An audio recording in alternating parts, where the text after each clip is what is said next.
अरे भिखारी, अगर तुमने ये मशीन बना दिया तो मैं कंपनी की मालकिन तुमसे शादी करूंगी। अगर मैं आपसे कहूं कि एक 12 साल का कूड़ा बीनने वाला बच्चा एक दिन ऐसी मशीन ठीक करेगा जिसे देश विदेश के इंजीनियर भी नहीं समझ पाए, और इनाम में एक अरबपति अपनी इकलौती बेटी की शादी उसी बच्चे से कर देगा, तो शायद आप भी हंसेंगे।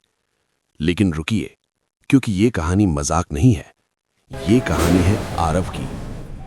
सुबह के 5 बजे हैं। शहर सो रहा है, लेकिन एक झुग्गी में एक बच्चा जाग चुका है।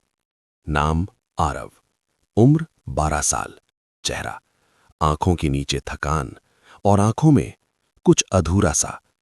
वो उठता है, मां को देखता है। मां चुप है, क्योंकि वो जानती है अगर ये बच्चा आज नहीं निकला तो आज खाना नहीं बनेगा। आरव फटी हुई बोरी उठाता है और बाहर निकल जाता है। सुबह की हल्की आवाजें। ये शहर बच्चों के लिए पार्क बनाता है, स्कूल बनाता है, लेकिन आरव के लिए ये शहर बनाता है कूड़े के ढेर। जहां लोग अपनी बेकार चीजें फेंकते हैं, वहीं आरव अपने सपने ढूंढता है। वो कूड़े में हाथ डालता है। एक टूटी घड़ी, एक बंद रेडियो, एक जला हुआ पंखा। वो हर चीज को कूड़े की तरह नहीं, रहस्य की तरह देखता है। आज कूड़े के ढेर में एक जला हुआ मिक्सर, तार बाहर, प्लास्टिक पिघला हुआ। लोग देखते हैं और हंसते हैं। अबे छोड़ दे, ये तेरे लायक नहीं, तू तो खुद खराब है। वो कुछ नहीं बोलता, बस मिक्सर उठाता है और बोरी में डाल लेता है।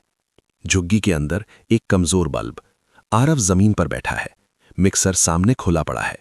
उसके पास औजार नहीं है, कोई किताब नहीं, कोई टीचर नहीं, बस है उसका दिमाग।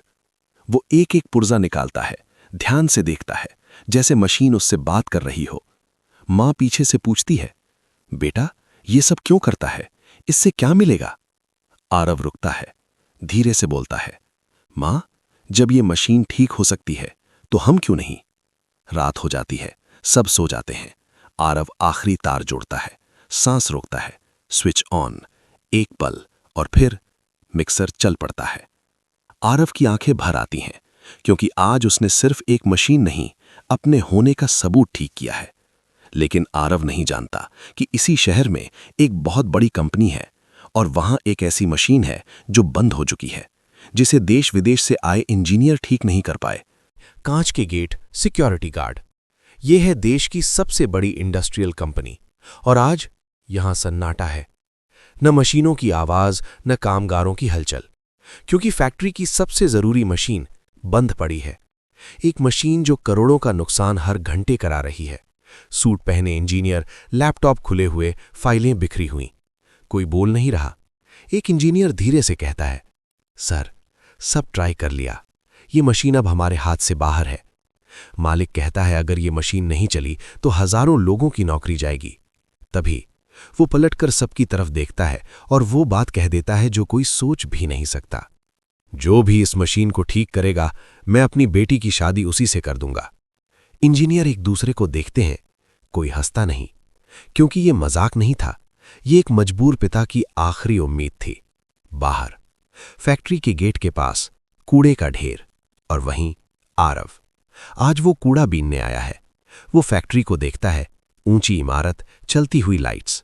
उसकी आंखें मशीनों की आवाज ढूंढती हैं, लेकिन आज सब शांत है। एक गार्ड चिल्लाता है, ए लड़के, यहां से हट। आरव डरता नहीं, वो बस पूछता है, अंकल, अंदर मशीन बंद है क्या? गार्ड चौंकता है, तुझे कैसे पता? आरव बिना सोचे बोल देता है, जब मशीनें बंद होती हैं तो हवा भी चुप हो जाती है। गार्ड हंस देता है, चल भाग यहां से। आरव धीरे धीरे पीछे हटता है, लेकिन उसकी नजर अब भी फैक्ट्री पर है। उस रात आरव सो नहीं पाता। उसके दिमाग में एक ही आवाज है, मशीनें जो दर्द में है। अगले दिन फैक्ट्री के बाहर भीड़ लगी है। इंजीनियर, मैनेजर, बड़े बड़े लोग, और उसी भीड़ के पीछे एक दुबला सा बच्चा, फटी शर्ट, गंदे पैर। तभी किसी के मुंह से वो बात उसके कान में पड़ती है। कह रहे हैं जो मशीन ठीक करेगा, मालिक उसकी बेटी से शादी कर देगा। आरव ठिठक जाता है। शादी? उसे समझ नहीं आता, लेकिन मशीन, वो समझता है। वो आगे बढ़ता है। गार्ड रोकता है, रुको। आरव धीमे से बोलता है, मैं मशीन ठीक कर सकता हूं। फिर जोर की हंसी। ये कूड़ा बीनने वाला इंजीनियर बन गया। कोई गुस्सा नहीं, कोई डर नहीं, बस एक भरोसा। वो दोबारा बोलता है, अगर मशीन नहीं चली तो मैं चला जाऊंगा। भीड़ और जोर से हंसती है, लेकिन तभी मालिक की आवाज आती है, इसे अंदर आने दो। सब चौंक जाते हैं। गार्ड रास्ता हटा देता है। आरव फैक्ट्री के अंदर कदम रखता है। पहली बार बड़ी मशीनें, भारी आवाजें और बीच में वो मशीन जो सबको हरा चुकी है। वो मशीन को देखता है और बहुत धीमे से अपने मन में बोलता है, डर मत, मैं आ गया हूं। मशीन के पास खड़ा एक छोटा सा बच्चा। पूरा फैक्ट्री हॉल रुक गया है। सैकड़ों आंखें एक ही जगह देख रही हैं। बीच में खड़ा है आरव। उसके कपड़े गंदे हैं, पैर नंगे हैं और सामने लोहे का वो दानव। करोड़ों की मशीन, देश विदेश से आए इंजीनियर जिसे हार मान चुके हैं। आरव धीरे धीरे आगे बढ़ता है। कोई उसे रोकता नहीं, क्योंकि सब देखना चाहते हैं अब ये बच्चा कितनी बड़ी बेइज्जती करवाएगा। एक इंजीनियर फुसफुसाता है, इसे मशीन छूने भी मत दो। दूसरा हंसकर कहता है, देखना 2 मिनट में बाहर होगा। लेकिन आरव कुछ और ही कर रहा है। वो मशीन को छूता नहीं, वो पहले सुनता है। कान मशीन के पास ले जाता है, आंखें बंद करता है। पूरा हॉल चुप। मालिक भी सांस रोक लेता है। आरव मशीन के चारों ओर घूमता है, नीचे झुकता है, ऊपर देखता है। वो हर पुर्जे को जैसे पहचान रहा हो। एक इंजीनियर चिढ़कर बोल पड़ता है, सर, ये बच्चा टाइम वेस्ट कर रहा है। मालिक हाथ उठाकर चुप करा देता है। आरव अचानक रुकता है। उसकी भौंवें सिकुड़ जाती हैं।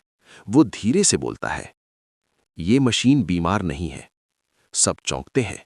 आरव आगे बोलता है, इसे जबरदस्ती चलाया गया है।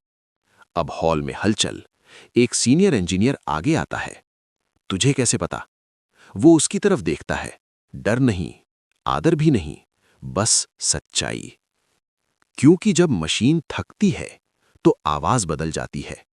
लेकिन आपने आवाज नहीं सुनी, आपने सिर्फ मीटर देखा। आरव नीचे बैठ जाता है। उसके हाथ धीरे से एक कवर खोलते हैं। इंजीनियर चिल्लाता है, अरे ये मत खोलो। लेकिन बहुत देर हो चुकी है। अंदर का सीन सबको हिला देता है। एक छोटा सा पुर्जा थोड़ा सा जला हुआ, इतना छोटा कि किसी ने ध्यान ही नहीं दिया। आरव उसे उंगली से छूता है। यही है, वो धीमे से कहता है, यही मशीन को मार रहा है। इंजीनियर हंस पड़ता है। इस छोटे से पार्ट के लिए हमने पूरी मशीन चेंज कर दी। आरव सिर हिलाता है। मशीन नहीं मरी, आपने इसे मार दिया। अब कुछ इंजीनियर चुप हो जाते हैं। आरव अपने जेब से एक छोटा सा तार निकालता है, वही तार जो उसने कूड़े से उठाया था। मालिक आगे बढ़ता है, तुझे क्या चाहिए? आरव पहली बार सीधे उसकी आंखों में देखता है। थोड़ा समय और कोई मुझे टच न करे। पूरा हॉल रुक जाता है। आरव काम शुरू करता है। उसके हाथ कांपते नहीं, उसकी सांस तेज नहीं होती। वो जैसे अपने घर में हो। एक तार काटता है, दूसरा जोड़ता है। इंजीनियर आपस में देखते हैं। ये गलत कर रहा है, ऐसा नहीं होता। मालिक की आवाज गूंजती है, कोई बीच में नहीं बोलेगा। 5 मिनट, 10 मिनट, पूरा हॉल आरव की उंगलियों को देख रहा है। आखिरी तार। आरव उठता है, पीछे हटता है और बोलता है, अब चलाओ। एक इंजीनियर हंसते हुए स्विच ऑन करता है। 1 सेकंड, 2 सेकंड, कुछ नहीं होता। हॉल में फुसफुसाहट। इंजीनियर बोल पड़ता है, सर, मैंने कहा था। तभी धड़ धड़ धड़ धड़, मशीन जिंदा हो जाती है। तेज, स्थिर, परफेक्ट। पूरा हॉल गूंज उठता है। कोई बोल नहीं पा रहा। मालिक की आंखें भर आती हैं। वो धीरे से पूछता है, तुमने ये कैसे किया बेटा? आरव बस इतना कहता है, मैं मशीनों को फेंकता नहीं हूं, मैं उन्हें समझता हूं। लेकिन कहानी अभी खत्म नहीं हुई है, क्योंकि अब एक और मशीन चलने वाली है, समाज की मशीन। और वो मशीन आरव को आसानी से स्वीकार नहीं करेगी।